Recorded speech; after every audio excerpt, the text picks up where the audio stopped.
18 అంకణాలు sir, ప్రతి ఒక్క plot 18 అంకణాలు sir.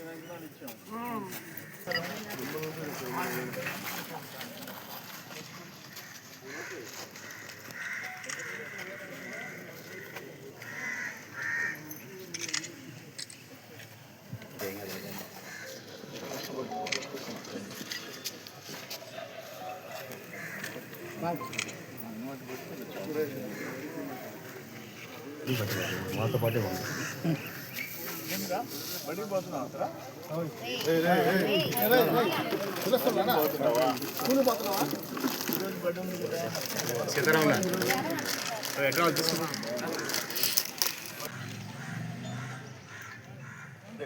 ఈరోజు ఇటువంటి సమస్యలు ఇంకో పిల్లోడు ఉన్నాడు, సెక్రటరీ, పోలీసు.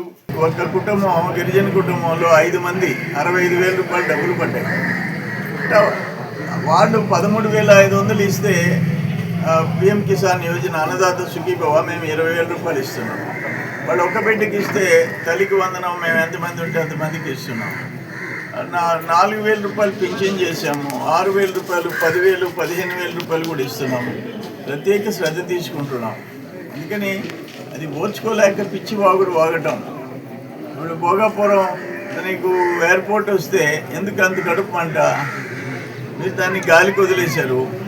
ఇప్పుడు మా గవర్నమెంట్ చంద్రబాబు నాయుడు గారు ముఖ్యమంత్రి అయిన తర్వాత శరవేగంతో జరిగింది.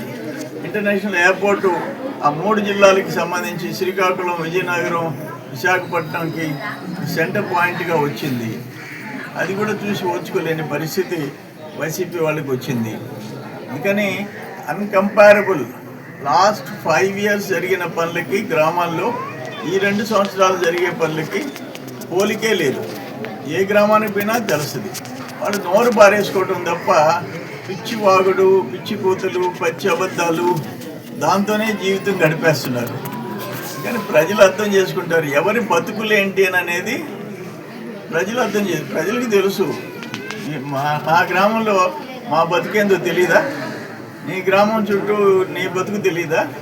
నోరు బారేసుకుంటే దానివల్ల ఉపయోగం ఏమి లే.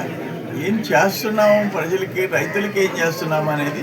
ఇప్పుడు ఎల్ నినో వస్తుంది, ఎల్ నినో ప్రభావం ఎటువంటిది, దానికోసం ఏం చేయాలని చెప్పి ముఖ్యమంత్రి గారు సమీక్ష పెట్టి దానికి యాక్షన్ ప్లాన్ తయారు చేస్తున్నారు.